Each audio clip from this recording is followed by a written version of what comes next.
Hey, what's up everyone? Welcome back to the channel. Danny here with some more Pokemon news actually. Well, I say more Pokemon. I haven't done Pokemon news for a little while, but we're doing some Pokemon news today because there is a few things that definitely will be affecting the 2026 season as we head into the last quarter of the year. It's worth noting as well, just as we talk about this, that yes, the season has actually already started. I mean, we're not quite far. We're into the start of the season, should we just say that?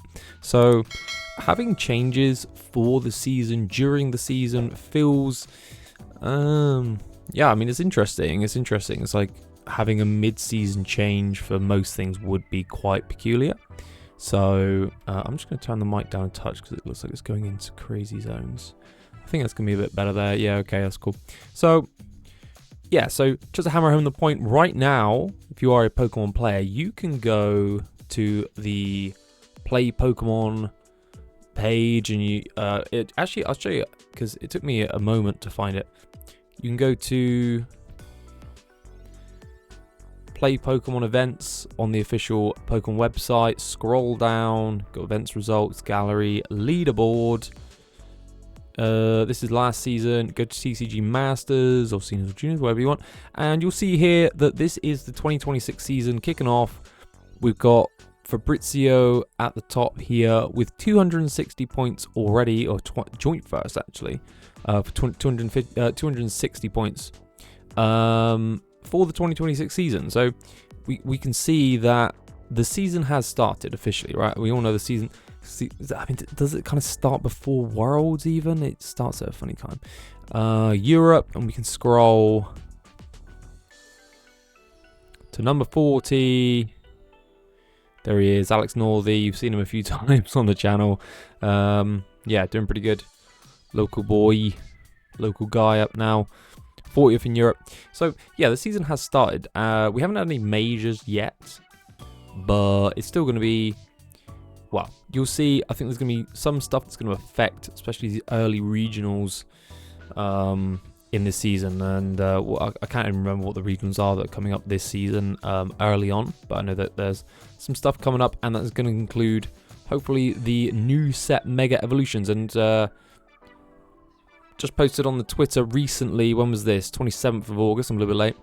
Due to challenges impacting product delivery dates, the release of the upcoming Pokemon trading card game Mega Evolution will be slightly delayed in EMEA markets. I mean, at least one of those is Europe. At least one of those E's is Europe. We apologise to our fans and understand that this news may be disappointing. We are working hard alongside our logistics partners to ensure product will be delivered for purchase from the 10th of October 2025. So what this is going to do is just kind of sets, do you know what, I cannot get over this thought. Let me just, Pokemon Regionals 2026, 2026, okay. Championship events, okay, I have to look at event type region, Europe, right. Frankfurt, that's coming up, that's fine.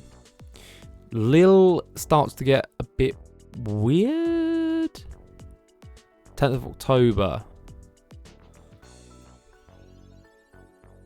Yeah, so pushing back the release of Mega Evolutions could potentially affect what people are playing, what people have access to for Lille. I believe that has moved, right? Like, that wasn't the original release date. We can look here. Yeah, so it's 2 weeks late. So we were supposed to get this on September 26th. We are now pushed back to October the 10th, and I'm pretty sure my local game store, yeah, has pushed back the pre-release of Mega Evolutions. If you've ever done a major where the release of cards are quite close to the major, you'll know it can be quite stressful. It makes it difficult to understand, to think about, like, what am I going to play? Can I actually get the cards that I'm planning to play? It can be a bit of a ball ache, and it can actually be quite expensive. I remember getting ready for EYC, and having to pay 35 quid for a prime catcher, I think, because I obviously wanted to play prime catcher. And they were quite hard to get hold of. And it was a lot of competitors that were just like scrambling to find things like prime catcher really close to EYC. I can't remember exactly how long it was. It might have even been 2 weeks, but yeah, difficult. So this is going to be causing some stress for people going to Lille, I should think. Well, it depends if you actually want to play any of the new cards from Mega Evolution, I suppose. Here it is, just again, well, the card will become standard legal in impacted regions on 24th. Yeah, so it officially, oh man, that is tight, right? It officially becomes legal 2 days, one day before Lille. That's kind of crazy, actually. That's kind of mad. So, interesting. I believe that is going to be the first major for Mega Evolutions. We could actually double check that. Just do them all. September, October. Oh, we've got Milwaukee is not affected. Milwaukee is now going to be on the same weekend as our release. Yeah, so I think the only one is that affected. Belo Horizonte was the 27th. Was going to release on the 27th. That's 2 weeks. Well, okay. So potentially we could get people going to this tournament. I was assuming this is LATAM. Yeah, Brazil. People from Europe have not had opportunity to get these cards if they're going to this tournament. So I'm going to say a small number of people are going to be affected, but still potential to be affected. Interesting nonetheless. I'd be interested to know exactly why these cards are missing. I hope it's not because they've all gone to like PokeRev or something, so you can scalp and just sell stuff. Yeah, pretty sad. And yeah, I mean the hot topic on people's lips for this was will it affect pre-release? So obviously we know now it will. Will this be affect legality for tournament use? All impacted regions will have Mega Evolution cards become legal at playbook events on the 24th of October. So yeah, a little bit of an effect. Yeah, so that's number one. That's where we're at right now. So kind of a big thing. I don't think I've ever seen this happen. Maybe. I don't think I've seen it though. I can't remember off the top of my head that this has actually happened. Yeah, big times for Mega Evolution. So that's number one. Now we have another bit of news here affecting the 2026 season. So as you know, before Worlds happened, we had the change of rules come in about the end of time, the extra 1 turn instead of 3. And in true Pokemon fashion, it came along and no one knew exactly when it was going to be implemented, when it wasn't. So I'm pretty sure we had some. Yeah, so I went to a cup last weekend and we played 3 turns, and I went to a cup 2 weeks before that and we played +1 turn. So yeah, apparently Pokemon really not communicating well with their TOs, anything like that. And, Pokemon's always been quite tight-lipped. You can't get a lot of information out of them for a lot of stuff, so not really surprised. Disappointed though that they can keep us updated. But now, what's new for the 2026 Pokemon Championship Series? We can go click here. Pokemon TCG Open Deck Lists. At select Pokemon TCG Championship events, tournament organizers may reveal complete competitor deck lists to the public and all other competitors at specific phases of the tournament. Events that provide open deck lists will reveal this information to competitors during registration. So, and I've just thought of I was just thinking about what this potentially means for big events. And I just thought of another sort of really silly reason why this has come in. So, the instant thought was, oh, we're potentially going to get open deck lists at regionals, right? I think this would have been in response to Tord Reklev's response to being first up on Worlds. People are talking about it. He wasn't happy. Why am I? people know me, so I get put on stream, but then instantly my deck's known to the public. And if you're serious about playing well at Worlds, you're probably going to be loading up that stream with you and your friends, and you're going to be like, yeah, we need to know what Tor's playing. And, you know, metagaming, you're going to be like preparing. He was there to win, and if you're there to win, you need to be prepared. So, I mean, is that the reason he went 3-3? I don't know. I wasn't there. But, yeah, I can see the angle. Like, it's not fair. If you are, you know, having streams is great, right? We can't not have streams at Pokemon events. That would just be insane at this point. But it does mean that for those few that go on stream, yeah, your deck is public. In the moment, you know, technology's at the point we can just go on our phone midway through comp, scroll through, look at like we've done it. Like for whatever reason, I'm pretty sure I've been sat at a table at a regionals on day 2 when I didn't make day 2, and at least one person has the regional video on their phone that's going on like over there, right in the corner. So yeah, people at the events will still load up the stream to look at the event. And we've gone back to the Airbnb before finals had concluded and just put it on the TV and just had it on at the Airbnb. But like the point's the point, right? I mean, if you are very serious, maybe day 1, you're getting on that. You're having a look. Well, what's on stream? Oh, Tort's on stream. Okay, well let's take the time. Let's try and watch and work out what he's playing and work out his list. So maybe this is like a response to that from Pokemon just saying, well, maybe. Okay, so here's the 2 questions that people have, and this is, I believe, all of the information that we have currently. All right, classic Pokemon once again, classic TPCI, just giving nothing in the way of information on this. Are we potentially going to get open deck lists from the beginning of a tournament? And if so, what does that look like? Are we now required to carry around a deck list with us at all times, like an A4 bit of paper folded up? I think Magic do that. Yeah, I mean, is that happening? Or are we saying going into day 2, is everyone going to get access? Because we used to have a website, and it tracked the deck that you played, and you would just publicly put in what deck you played.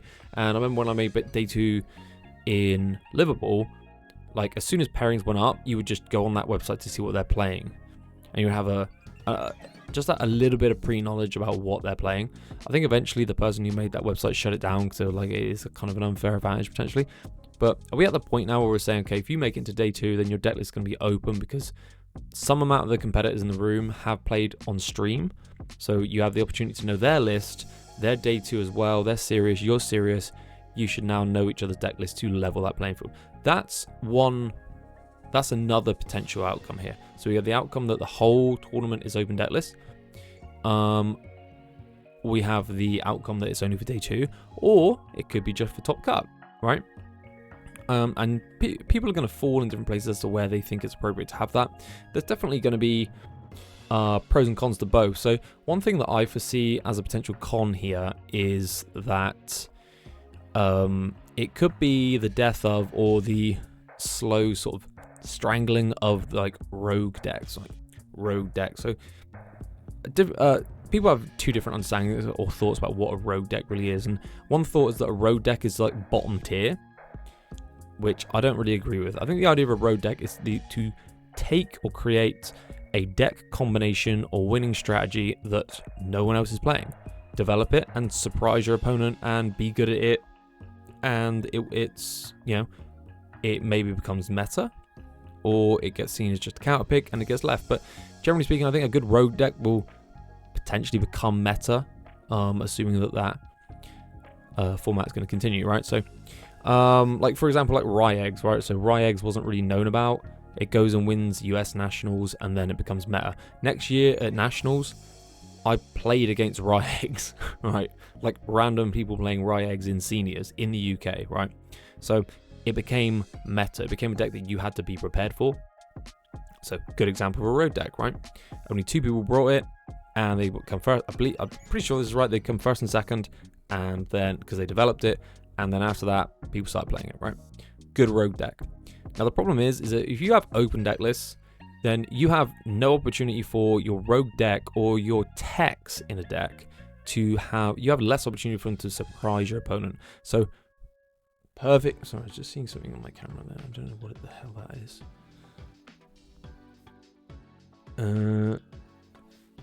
I actually can't reach it. It's like in the top corner. Oh, I don't know. Anyway, let's just ignore. I don't know if it will come out in the video, but anyway. Oh, I've lost what I was saying now. So, oh yeah, so text. So, let me give you an example. So, I played Grim Snarl. Do you know what? I'm just going to move that over here, and then I'm going to find my Grim Snarl list. Grimothy. And I'm going to show you this list. Open in browser. There you go.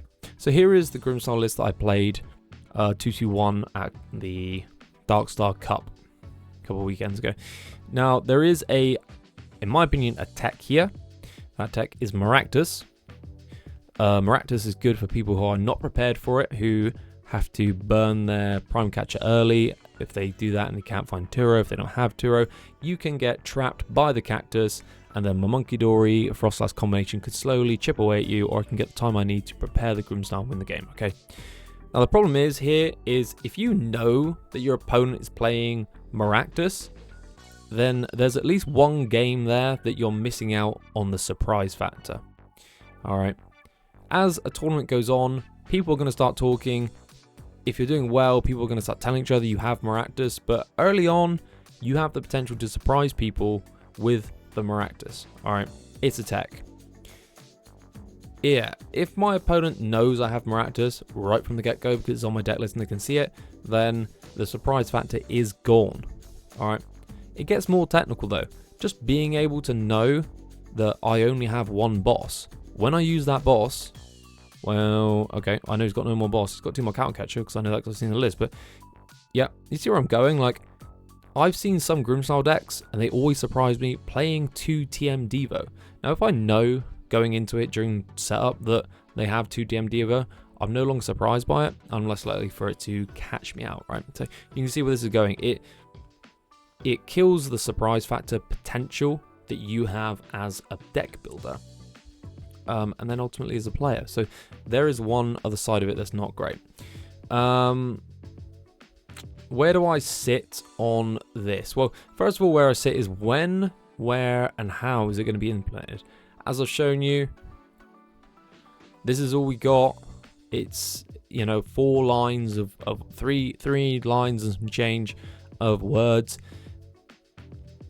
It's not super useful. Oh, and then I just thought of this other thing, right? So what if this is just like a TNCs thing, right? So, for example, I could probably pull this up, actually. I'm going to pull this up off screen and show it to you. There. Okay, let's just find this. If I go to history, just talk amongst yourselves. Go to yesterday, I was watching... That will probably do. I'm just going to make sure it's muted. And then I'm going to find a good spot. Here we go. Oh, here we go. Now, this is a stream. This is an official stream as well from... Make sure OBS is up so I can see. Yeah, so this is an official stream for a Universes regional, which happened in America somewhere, I believe. Over this weekend just gone. Now, they actually show on screen here. This is actually like a rewatch, but they show on screen on the official stream. This is round one of the players' deck lists on stream. They get talked about by the people commentating, and they go, well, they've got this in their deck, and it's going to be able to allow them to do that. And yeah, we've got Animus Shot there, and 4-Phage Flurry, blah, blah, blah, right? And they do the same for... the other deck, yeah, the other deck. All right, so they do the same here. Oh my god, they're playing Tendy. Wow. So, is it possible that Pokemon is just setting itself up? Open deck lists. I mean, I don't know. I think I'm reaching with that, but is it possible they're just setting up for that to show? Oh, this is we're going to show deck lists now on stream. You know, is that possible? It's possible, Probably unlikely, but it's possible. And I just thought about that while I was doing the video, and I was like, oh, okay, that's like a really stupid potential meaning. But again, this is Pokemon. Pokemon are vague. They are very vague with everything they say, everything they do. Yeah, so we're going to have to wait and see what becomes of this information. Gonna have to wait and see how the pre-release being pushed back for Mega Evolutions affects the meta or affects players' playing experience. I mean, to be fair, where would you go for scans these days? It doesn't matter. Yeah, Mega Evolutions I don't think has that much good stuff. I mean, DannyMatrix seems cool. I just don't think it's that good. Well, I suppose the big one is it affects Guardy, right? It really affects Guardy. It hugely affects Guardy. That's going to be the big stuff. Mega Gardevoir EX coming out. Is it getting the Psychic Dart patch? This set could be.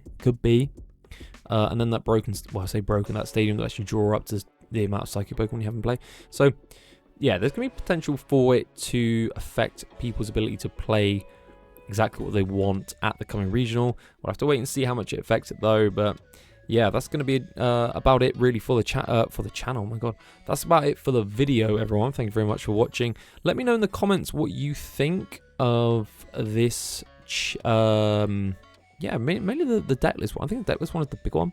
Let me know what you think about that in the comments below.